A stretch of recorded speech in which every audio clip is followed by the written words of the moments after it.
नमस्कार। इस वीडियो में मैं आप लोगों को कुछ मुहूर्त के बारे में बताना चाहता हूँ, क्योंकि यात्रा मुहूर्त पे तो बहुत कुछ हो चुका है। अब आप कुछ मुहूर्तों का क्रमशः अध्ययन करते चलें और उसकी प्रैक्टिस करते चलें। देखिए,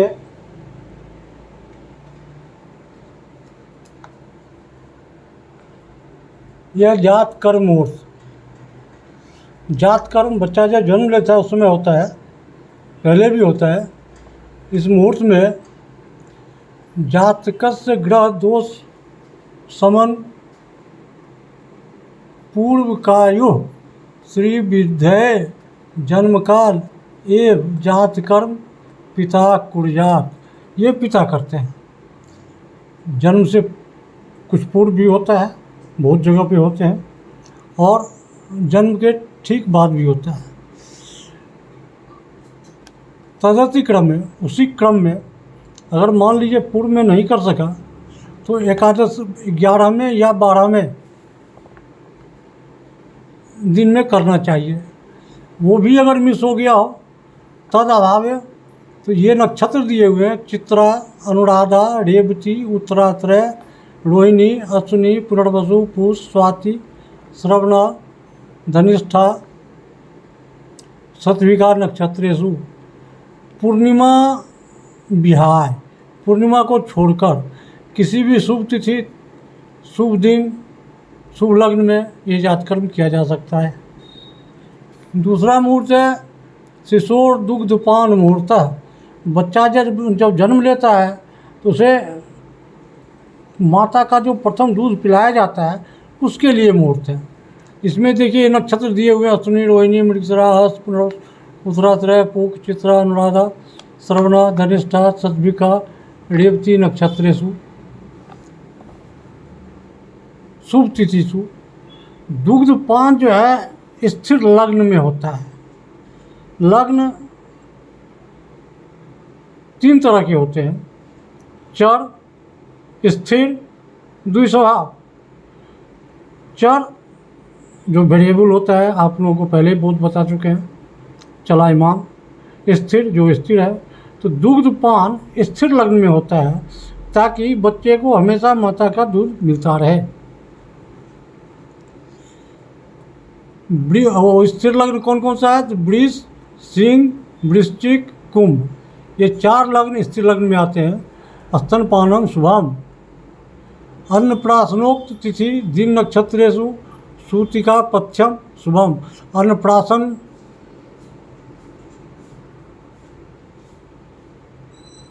उक्त तिथि, उस ऊपर लिखित तिथि और दिन नक्षत्र में जो सूतिका जच्चा जो है वो अपना अन्न ग्रहण कर सकती है। औषधि भक्षणोक्त तिथि दिन नक्षत्रेषु, जिस दिन से औषधि खाना शुभ होता है वैसे मुहूर्त से औषधि भक्षण शुरू करना चाहिए, शुभम स्यात्। तीसरा है सूतिका स्नान मुहूर्त।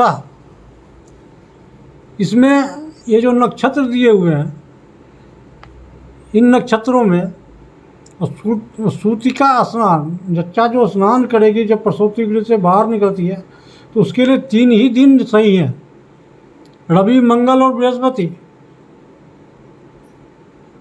इन 3 दिन में से किसी एक दिन में ये नक्षत्र अगर बैठते हों उस दिन वो निकल सकती हैं, सन्मुख चंद्रमा को ध्यान में रखते हुए।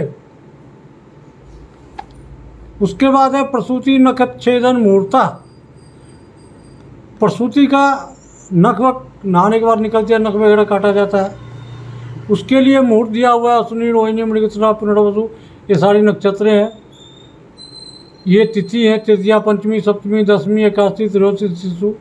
ये लग्न है शुभ दिन है, शुभ अच्छा दिन होना चाहिए, पूर्वाह्न सुबह में होना चाहिए।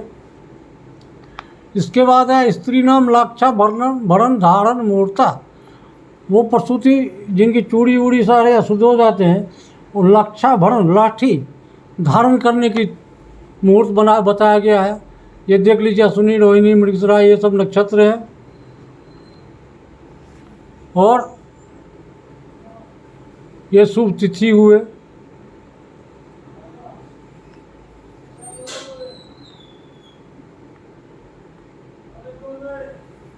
भरणी स्त्रीण लाक्षाभरण धारण मुहूर्त, भरणी आर्द्रा श्लेखा मग्गा विशाखा सद्विका रहित, ये रहित नक्षत्र। इन नक्षत्रों को छोड़ के किसी भी नक्षत्र में शनिवार और मंगल ये दिन नहीं होना चाहिए। शुभ तिथि हो, चौथ चतुर्दशी नवमी नहीं होना चाहिए, अमावस्या नहीं होनी चाहिए। इन दिनों में वो लाठी धारण कर सकती है। इसके बाद है शिशु निष्क्रमण मुहूर्ता। जन्म के बाद बच्चा कितने दिनों के बाद बाहर निकलना चाहिए घर से, ये उसके लिए है।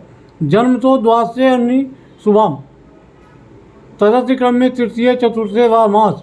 बोलते हैं कि जन्म के 12वें दिन शाम में या उसके बाद तीसरे या चतुर्थे मास में, चारी मास में जो यात्रा का तिथि होगा, यात्रा के मुहूर्त पर आप लोगों ने बहुत विचार कर चुका है। बच्चा निष्क्रमण के लिए सम्मुख चंद्रमा हो तो ही ज़्यादा बढ़िया है, वैसे दान चंद्र भी चलता ही है यात्रा में। तो शुभ यात्रों की तिथि दिन नक्षत्रेषु शुभम स्यात्। ये इस तरह से आप इतने नक्षत्र मुहूर्तों के बारे में देखें। इसको हर एक मुहूर्त में जो मैंने बताया है आप पंचांग में ढूंढ करके इसके हिसाब से एक एक उदाहरण बनाएं, मुहूर्त बनाएं, आप अपने हिसाब से बनाएं। ये सारी चीज़ें दी हुई हैं इनके आधार पे। तो इसके बाद हम आगे चलेंगे। शिशु भूमि उपवेशन मुहूर्त, ये 3-4 चीज़ें हैं, इस पर हम चलेंगे।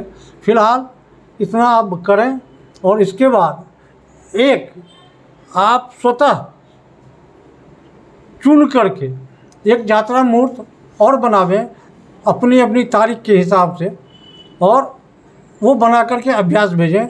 डेट अवश्य लिखें, जिस दिन का मुहूर्त बनाते हैं वो अवश्य लिखें, उसको लिख करके उसके बाद भेजें।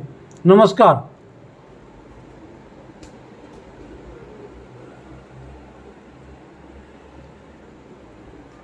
नमस्कार।